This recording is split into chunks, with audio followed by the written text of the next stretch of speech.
call the order of the Plan Commission meeting. Oops.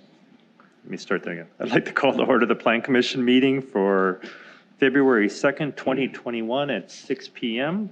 Would everyone please rise for the Pledge of Allegiance? I pledge allegiance to the flag of the United States of America and to the republic for which it stands, one nation, under God, indivisible, with liberty and justice for all.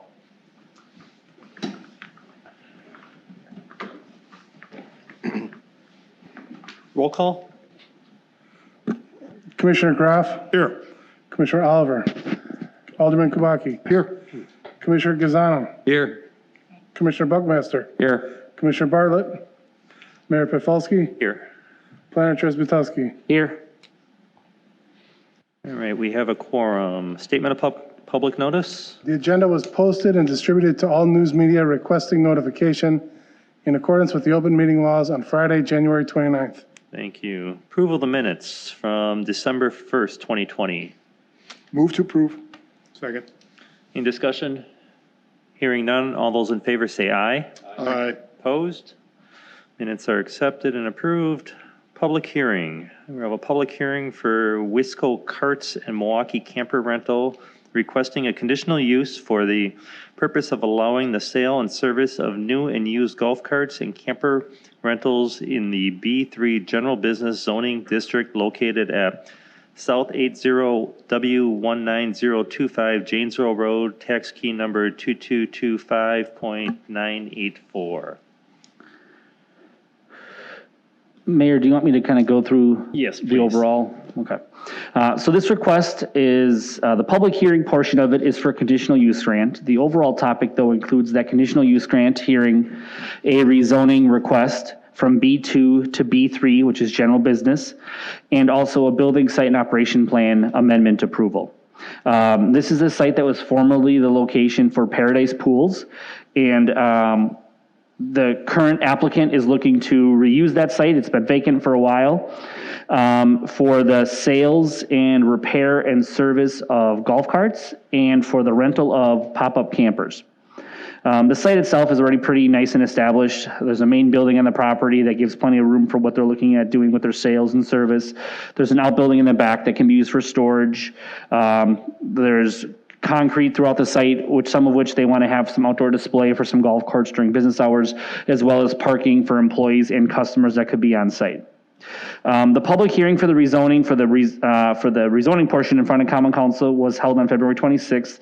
There were no comments received at the meeting. One neighbor, from the veterinary clinic, did come to kind of talk with staff, but had no issues with the site on what was proposed. As part of the proposal of this project here, like we said, the conditional use grant is required because the sales and service of anything motorized has historically fallen under the same provisions of any kind of vehicle repair or vehicle sales, hence the conditional use need. As far as the site layout goes, they are having, like I said, 3 parking spaces towards the front of the site with the designated display area on paving for up to 6 golf carts that would be displayed during business hours of the property.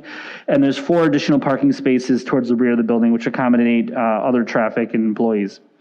The golf cart portion of the business, like I said, they'll have that display. They'll also be keeping the rest of the stuff either web-based or internal to the buildings. So there shouldn't be other equipment outside on site. There will be no wrecked or non-movable or non-operable golf carts stored outside. As far as driving goes, there are ample spaces shown on the site plans for drive aisle spacing. The parking stalls meet the site requirements. One item that the applicant is requesting is there's an area that's between the main building and the outbuilding, which is currently gravel. It was put in by a previous owner without formal approval. And at this time, the applicant is asking to be able to leave that area as traffic bond, and they would like that to be the location that's going to house their pop-up campers. So the campers would be, folded down, so minimal in stature, and they believe they will fit on that part of the site. That is one item that the Plan Commission should discuss, if they're okay with it remaining gravel or if they'd want it to be paved. The way the ordinance is listed, it does talk about it being paved, but the Plan Commission in unique cases can kind of review these on a case-by-case basis depending what it's used for. Historically, if we're going to allow it to remain gravel, it's usually been in industrial areas where it's completely enclosed with fencing, but the Plan Commission can discuss discussed that. The resolution currently is drafted to have that back area required to be asphalt or concrete, but that can be amended by the Plan Commission.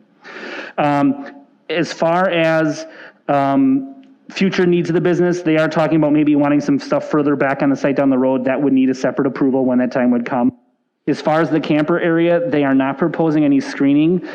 Given the location of the buildings and the view into that area of gravel is pretty limited, and there are some pretty decent tree lines surrounding the site, even with recent pictures where there's no greenery, there's still a pretty good buffer.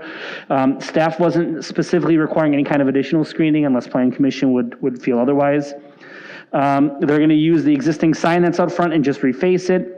Right now, they're sitting any kind of, dumpster, garbage enclosure, bins will be stored inside. And if they want to have it outside, they would get a closure. They would get an enclosure installed on site with staff approval. That's the basis, really, what they're requesting here for the conditional use grant hearing and then eventual approval. All right. Thank you very much. Is there anyone here who'd like to be heard on this matter? If so, please come up to the microphone, state your name and address. I'm George. Is the microphone on? I think so. Is it on? Can you hear me? Yep. Yeah, Just face it towards you so it picks up on the recording.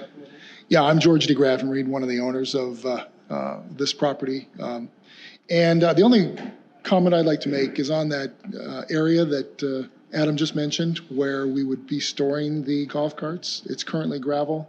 We'd like to make sure that that's hard packed. And there won't be any traffic on it, going back and forth, no dust. And I know that's a concern when there's an area like that. And it's completely hidden from view from the main street and also from the walkway in the back. So we'd really like it if we could kind of minimize our cost up front and not have to put down concrete or asphalt. That's the only thing I wanted to say. Thank you. Okay, thank you. Hello, my name is Steve. I own the house right across the street. Could you just state your address so we have it on? South 80, West 19020, Janesville Road. Thank you. And I just want to confirm, you said that there'd be no campers visible from the road, and a maximum of 6 golf carts? Yeah, the 6 golf carts would be in the concrete area right in front of the building, kind of was used as some of it was parking in the past. And then the pop-up campers would be stored behind the building, kind of next to the outbuilding, so they shouldn't be visible from the front. And the only time you'd maybe see them is if people were actively loading or, picking them up or taking them down or learning how to use them before they head out of town. Okay, so, and the golf carts would be removed at the close of business? Yeah, the business owners, we like that to see that, but the business owners, for risk of theft and damage, yeah, they're going to move them indoors outside of business hours. Okay, I was just concerned about the visual impact. Sure. Right, thank you. Does anyone else wish to be heard on this? Going once? Twice? I'll close this public hearing. Thank you very much. Moving on with the agenda. New business for consideration, Resolution PC 001-2021, recommendation to the Common Council to rezone a property from B2 Local Service District to B3 General Business District, approval of a conditional use grant, and approval of a building site and operation plan for Muskego Carts and Milwaukee Camper Rental located at South 80W19025 Janesville Road, tax key number 2225.984. I have a motion for that. Second. Discussion. Adam, do you want to start this, or is there anything? Yeah, I guess, is there any other questions? I kind of went over it all, and I can gladly answer any questions. The campers will stay outside, is that correct? In that gravel area in the back? Yes. Okay. Permanently stored until rented. Permanently stored until rented? Yes. Yeah, that's a great question. Yeah, they're stored there until rented, and honestly, from April through October, most of them are not going to be on site because there's just a revolving door of them going out, right, and being rented. So they will most likely not be there during the summer. I have a question on the gravelled area, and I should know this. I looked at the property and I just don't remember. Is this the gravelled area, or is this the gravelled area? That first spot you drew, kind of, yeah, between the two buildings. Near the garage. And if you look at the survey, yeah, they're Top kind of, right, furthest right? Aaron, you want to kind of put, yeah, right there. Aaron is pointing to it. This spot right here. Yeah, okay. Yeah. I got it. Yeah. And I'm not sure where Plan Commission is on that. How does this compare to like Soiree where we made them, they put a parking lot in, we required. Yeah, them in to- Soirees, staff's recommendation by default was to pave it. They asked for a year for financial reasons to not have to do it right away. Theirs is set up that I think this next summer they have to pave theirs. So using that as a specific example, it was allowed to be gravel temporary only, and then they were given a year, which I think they got an extension or something because of COVID, to pave it. So they are still like supposed to pave theirs as an example. There's not allowed to remain gravel. I don't recall, is it as remote? I hate to use the word remote. It is, but I think one big difference is Soirees is customer parking. It's their sole parking lot, and it holds probably, I think it was 10 or 12 or 14 cars. I mean, so it's a decent sized parking lot, double loaded, single, a two-way aisle with double loaded stalls. I think one big difference here is it is passive storage, not customer traffic. I think it was stated that even as a customer would load up, they'll kind of be pulled out of that area to the customer's car so they can load it. So even a customer won't be like sneaking way back in that corner. Now, the resolution currently does recommend hard surface. So if Plan Commission wants to change that, we would just want to remove that, amend the resolution to remove that, if that's the way the Plan Commission wanted to go. Personally, I'm not concerned about it. Yeah, I don't have a problem with that either, given where it's located. Because it's location and it's not a, let's say, primary use for parking. I don't have any problem with it. I think what we'd be safe is that if you did remove it, just like anything on a site, if something becomes problematic, I don't expect dust to be an issue, but let's just say it became an unexpected issue or something, we could always bring it back if complaints arose. I don't expect that they will, but that's something that's always there just as a default anyway. Do we have to word it in such a way for something like that? We don't have to. It may be a safety net, though. It can't hurt if that's the desire of the Plan So I Commission. guess what I would recommend is if the commissioners would like to remove the requirements for paving on there to maybe substitute it with, they must control dust from the site, because that's really the only complaint we would have on it, that if dust gets to be an issue, then there'd be a remedy for that, but If there'd be an issue that they'd have to come back to Plan Commission with a solution. yes. So that would be a recommendation, just so that you can reopen it if there is issues on it, because I think we'd have difficulty just from complaints if we don't change it now. Can you just make this an annual review and bring it back in a year? We could, yeah. And just It's not review uncommon the with whole thing CUGs. and- You could at least do a 1 year, and then at that 1 year point, decide if you Yeah, want and to go that way further or it's not. like, Like that, yeah. it's not so detailed and you're lost in Right. all the, yeah. Are there any plans for the back half of that lot right now? Not specifics. The owner did mention that they may want some expansion area for some of the storage at some point, like behind that garage building.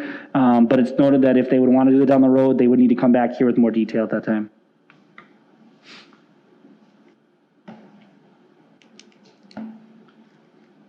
Any further discussion or motions to amend or anything? Because right now it is written to pave it. Motion to amend, leaving it as gravel, with a stipulation that we do an inspection a year from now. Second. Further discussion on the amendment? On the motion to amend only, all those in favor say aye. Aye. Opposed? All right, now the resolution as amended, any further discussion? So make sure we got it right. No hardscape, not putting a note about the dust, but adding annual review. Is that correct, or do we want a note about the dust? I think that the annual review was. Just the review. Okay, that's fine. Any further discussion? Hearing none, all those in favor of the motion as amended, say aye. Aye. Opposed? Passes unanimously. Thank you. Moving on to resolution PC 002-2021, an approval of a building site and operation plan amendment for the Muskego, Norway School District located at W185 South 8750 Racine Avenue, tax key numbers, and there's a bunch of them, so we'll just leave it at that. Move to approve. Second. Discussion? Thank you, Mayor. Let me just pull up my notes here. So this request in general is to light a baseball field and a softball field at the Muskego School District athletic facilities adjacent to the high school and the school grounds. The reason this is in front of the Plan Commission is there's a part of our ordinance that talks about outdoor athletic lighting, as it's a pretty unique animal. So Plan Commission has review authority over those. What's being proposed is along the eastern baseball field, we'll have 8 separate light poles, with 6 being 70 feet tall and 2 being 80 feet tall. And the softball field is going to be the western field, I believe, furthest from the school building. There will be 4 light poles in the softball field, with 2 in the nearest to home plate being 60 feet tall, and each of the corner outfields being 70 feet tall. The lighting schematic and design was designed by Muskego, who's kind of a go-to in the industry. I think pretty much any athletic lighting you see in the area and far from our area is probably done by them. So they're kind of the gurus. They know how to design it. My experience is they don't over-design it. You know, they design it for what's needed. There's some good diagrams they provided in the packet regarding, you know, the increased height that they're looking for allows them to cast the light down more rather than outward. And there's some, like I said, good diagrams that show that. And that's really the only item that staff has to note. The ordinance talks about having a 50-foot maximum height for these outdoor athletic facilities. But I think we realize that ordinance is very old, and realizing that we even have facilities at our own parks, at the high school football field that are already taller than that. And in the, Muskego gave us some good comparisons of other fields in the area that kind of meet the same standards that we have here. And they're all in the same range of what we're looking at here. So as part of the resolution, it's listed to kind of consider these more of a mechanical apparatus, which they kind of serve that purpose for the baseball fields, is that allows Plan Commission to have flexibility in the height. So the ordinance is drafted to allow the proposed heights. Now this is something that maybe we want to amend the ordinance on the road to be more clear on this. That's something we can talk about at a separate time. But staff is recommending approval at the heights proposed, as it is pretty standard for this type of facility. Does the petitioner have anything you want to add, or just sit and listen to us? Thank you. All right. So this is the western softball diamond and the eastern hardball diamond, correct? Yes, So it's not the diamond that faces the Settlement Creek Court? correct. Okay, all right, thank you. It's the western diamond for softball, but not the one out by baseball. That one. Not the little one over by here, it's the one over here. So this one? Right, and this one, that one. which yes. is what I thought, yeah. Gotcha. Just a question, not with the height, but how does any potential light pollution affect the neighborhood, because we're butting up against the subdivision there? And also, is there any restriction as to how late a game can be played? Because obviously, again, that would be noise relative to the adjacent community. There are not currently hours set that I'm aware of. I don't know if the school has any self-imposed guidelines they have. We have not had issues. Now, obviously, they haven't been able to play as late. For summer, it's probably not a huge difference. It's maybe a bigger difference, very early season, very late season. I know for the softball field, there's quite substantial tree line that separates them from the neighborhood. Now, does that mean way in the distance someone might see the source of the light? Possibly, but they do include photometric plans that show that nowhere near the lot lines are they hitting 0.5 foot candles, which is our limit at a lot line. I mean, there's zero pretty much just a short distance beyond the field in both the scenarios. So, and we're confident the lighting levels are well within what they need to be, and there are some pretty good distances and or natural buffers in our eyes. Thank you. I was surprised to see all the zeros. Is it because of the height? Yeah, on a page. That's amazing. It Yeah, really is. there's a really good diagram that describes it just perfectly, which was, I mean, we understand the principle, but it's always good to see it on a page. I think it's on page of your packet here, 25. It shows kind of the idea of if it's a low light, it has to go further out. And if it's a high light, they're allowed to perch it up higher to point it down. So that allows less spill at the ground level. I believe these are LED lights, which Sure. tell you as a photographer, they're much more focused on where they're going in. Right. Yep. Right. And like I said, these are the kind of the standard for anything of this caliber in the area. It's going to be a dramatic difference than what they have at the football field right now. These are, much more modern lights, much more focused in. Sure. I really did want to say thank you. I think this is a really cool upgrade if you guys move through with an approval. Our baseball field is an award-winning field, and we really can't use it past dusk. So it's really cool that we'll be having kids from all around the city get to play on it before they ever even get to high school. And then also the softball diamond too will be one of the few softball stadiums in southeastern Wisconsin to be lit too. So it's just a great opportunity to use our facilities into the evening. So I really did want to say thanks. I should add to that the high school as recently went to spring baseball, which in the summer they have longer light periods. By moving to spring, obviously the lighting disappears a lot quicker, necessitating something like this eventually. Sure. Any further discussion? Hearing none, all those in favor say aye. Aye. Opposed? Passes unanimously. Moving on to resolution PC 003-2021, approval of a preliminary plot for Danoon Country Estates North, located along Crowbar Road, west of Kelsey, tax key number 2279.993. Move to approve. Second. Discussion. So this proposal is for a plat that was actually in front of the city quite a while ago, in the 2005-2006 range, for Danoon Country Estates North. It's a conservation subdivision that the base yield plan called for about 7 lots if they weren't used to use conservation principles here. That rezoning that was granted, which is still valid from 2005 though, allowed up to 3 bonus lots, so it yields a total of 10 properties on this property, while still preserving at least 50% of the total development as permanent open space. So it allows that developer to do smaller clustered lots in an area that maybe would have a little bit bigger lots, but with all in an effort to preserve important resources. There's a really good quality wooded portion on this lot. There's some slopes on this lot, all things that would be preserved as far as the extent possible. This approval, like I said, was granted in 05 and 06, but due to a lot of statutory things and even just changes in policies and codes, it's still reviewed very much like a brand new development. The zoning does give them certain vested rights and certain requirements, but there's still certain things like relating to septic or mound systems, because these lots will all be serviced by mound systems.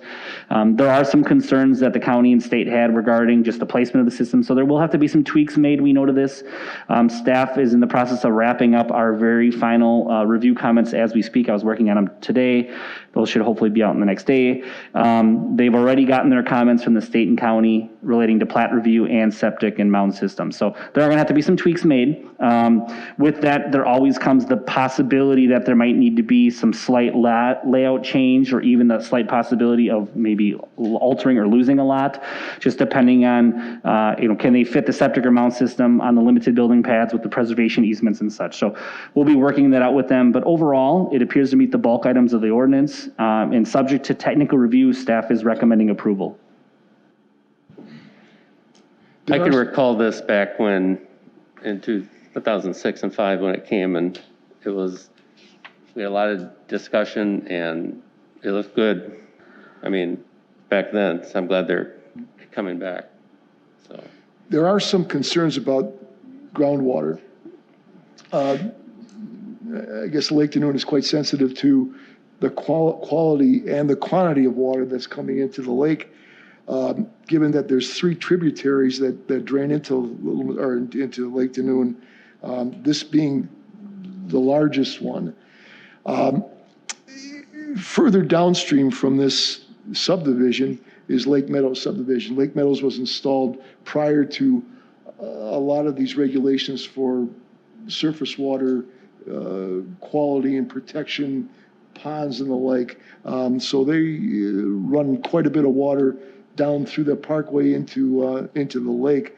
We get a brown plume with a decent rainfall. Tonight we have with us Tim Lasky, who's the president of the Lake Danoon Lake District.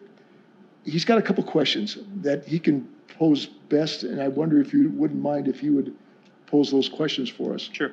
Okay, Tim?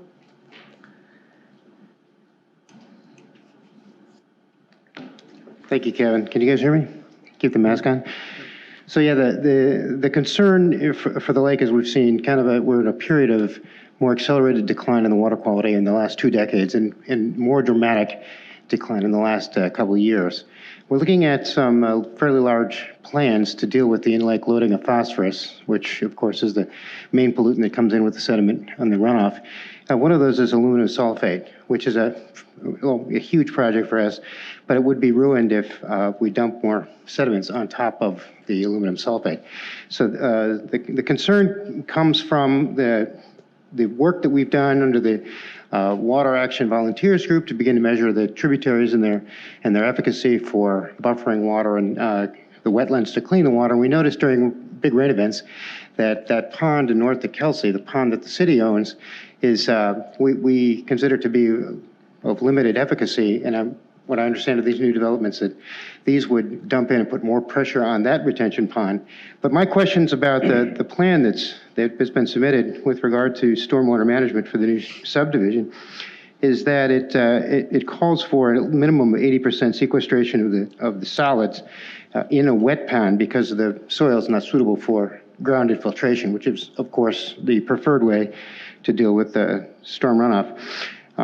So 80%, but I'm wondering and worried that the model assumes that the pond is empty at the beginning of that rain event. So one of the questions we have is, will we have, can some of these assertions be reviewed and challenged with regard to, and moreover, what happens if the measured efficacy of the pond, once it's constructed, isn't what the plan calls for?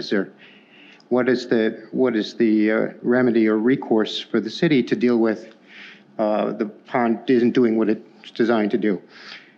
So, we're uneducated with regard to many of the aspects of that plan, but it just seems to us that this is, as Kevin said, the principal contributor to this particular tributary is the key contributor to sediments pouring into the lake.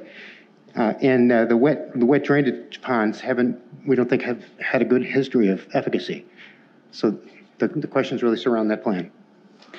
Ian, I can kind of give a little bit of overview. Obviously, it's way more of a stormwater engineering expert side, which I'm not. But two things. First and foremost, if you want to get us like an email with your specific questions, we can make sure to pass those on to our development director, as well as our consultant engineering reviews. They are in the very, very early stages of reviewing the construction plans, and part of that is stormwater management. There is a very huge report that's part of the stormwater. I don't know all the assumptions, but if you would pose your questions, our engineering team could definitely answer for you what those assumptions are. They are required to follow any kind of city stormwater ordinance. They're required to follow any DNR ordinance that would be applicable. And a lot of people don't know, but this is actually in the MMSD sewage district, who has very strict stormwater requirements. Even though sewage isn't serviced by MMSD, they're in their ultimate service area, meaning that their stormwater requirements kick in here too. So at least you can say there's very intensive stormwater requirements that they'll be subject to. Now, the little details of what they're looking at, like I said, our engineers could answer that for you if you want to get us, send us an email, like I said, or something, or drop something off. One of the things too, that when they got this original zoning back in 2005, back then, this isn't as much of a thing now, but back then you had to state specific items that you were going to do to get a bonus lot. So if you stated 3 items, you could get 3 bonus lots, and they did. One of the items that they stated was one of their goals to allow them this lot count they're asking for today, was specifically saying that we're going to not only meet but exceed any city stormwater ordinances. So that was something that they basically committed back then, and by picking up this project, they're committing to that with the same zoning, because they haven't asked for an amendment. They're basically committing to saying, and this is one of the review comments that I have in my review letter to them, is that not only do you have to meet the requirements, you have to exceed them to some level, as far as if the minimum is this, you have to do this. It doesn't say how much they have to exceed them by, but that's something that gives us a little more peace of mind, because that was something that they're kind of committing to by picking up this zoning that's already there. But yeah, I would encourage you to, get us the details. They definitely have stormwater plan on site. Our, like I said, engineering team will be digging into the details of it. And then as far as you asked about, like, if it isn't built right, we do require as-builting of the stormwater pond. So they will have to provide, after it's built, grading shots of the pond to show that from a capacity and design standpoint, it meets the design intentions. And if it doesn't, they will have to modify that. We've had people modify ponds many times before. So this is an example where it pays to have a good person put your pond in that can read the plans well, so it meets what it needs to. And if it doesn't, we can and will have them correct it to meet the requirements that the designer approved. Thank you. We'll submit those questions. Thanks, Tim. And I just want to tag on to what Adam had started on that, from the making sure they get it done right. We have done that in the past, and very recently, where a developer is building a pond that wasn't being built to our spec, to the point where they fired their pond builder and went with somebody else. So it's just like building a shed or a home or anything else. You get a permit, it gets inspected, it has to be done to our code, and in this case, it's got to exceed it because of the bonus lots. So there'll be oversight on it. Adam, so they have to go through the whole, this is the preliminary plot, even though we approved the final plot back in 2006, they're starting over again, and we'll have to go through all the engineering analysis and everything. Yeah, right? so, and the process even changed. Our process then was preliminary plat, final plat, and construction plans, then you build it, which caused a lot of issues. A long time ago, we changed that process. Now it's preliminary plat, which is in front of us now. They're kind of a little bit ahead of the game on already getting the engineering review done, that's their choice as a developer. Once those construction plans are eventually reviewed, finalized, approved, all the developers agreements established, letter of credit, all that kind of stuff, then they can start construction. Then as construction's wrapping up, then we'll do the final plat, which will be back in front of this board here for the final plat approval and also council. So if there are gaps that are identified, there's time to plug those and point them out prior to proceeding to the next step, or even the final plat will be before the plan commission before they can even start. Which means they can't sell any houses until, Right. they can't sell any of the lots until they have the final plot approval. Yeah, that's correct. And the original stormwater, so you could call it a mixed blessing. It's probably maybe a good thing that this wasn't developed sooner. The original stormwater pond was very, very tiny when you look at the old plans because the requirements were so different. Stormwater requirements are only getting more intense. They're going in I would call it a positive direction in the sense of being environmentally friendly. So what they're showing as the size of the pond area now, which our engineers will determine is big enough, is even much bigger than it was in the 2005 plans. And not to overbeat it, and Adam did mention it, but this is in the MMSD sewer district area. The areas you were talking about, I don't believe Lakewood Meadows is. No, it's not. This is like the southernmost portion of our inclusion in that district. So it does have much higher standards than. Why, if it's in the footprint, why weren't green funds be able to be used in this? They could. They could be. I don't know why they couldn't be. I was told they could not be used. Well, they can be used on this one, maybe not where you were talking. This particular lot, they could be. So, in fact. So like the city pond that's to the east of this, so the Lake Danoon is anyone immediately around Lake Danoon that has municipal sewer, it's treated by the town of Norway's sewer district. It's a certain buffer along Kelsey Drive. I don't remember so many hundred feet off the road. That pond that is on the adjacent site to the east that the city owns, that's in the park area, that might be in the Norway district because it's on the southern half of the site. That it doesn't quite stretch up to this property, but a portion of it might be. The specifics of the green infrastructure, you'd want to talk to the engineering staff on for more detail, but a good portion, if not all of that pond, or a good portion of it is in not MMSD district. Not a straight line. It's meandering. Okay, all right. It'd be nice to be able to find out exactly where those contours are. Yeah, there's a map I know engineering staff has or GIS has that shows the boundary line. And just guessing by looking here, I feel like it's got to maybe bisects the pond. And I don't know if MMSD is funny that it's all got to be in or not. I don't know all the details of the MMSD rules, but Krager could talk to you more about that. If you have a pond, could you email one? They're on the website too, under maps, the sewer district. Yeah, I can find something. But we can get you a copy. Because that was sent to me and it clearly was not. I mean, this whole area. This whole area wasn't, but. The ultimate boundary is different than the current sewer service area, and I think what's a lot of the maps is the current sewer service area. The ultimate boundary is something we might not serve up. That might be an MMSD document, but I'm sure we can find something. Okay. We'll take a look. Thank you. Any further discussion regarding the preliminary plot itself? Hearing none, all those in favor say aye. Aye. Opposed? Passes unanimously. Miscellaneous business, we have none. A motion to adjourn would be in order. All's in favor of adjournment, say aye. Aye. Opposed? We're adjourned at 6:35. Thank you.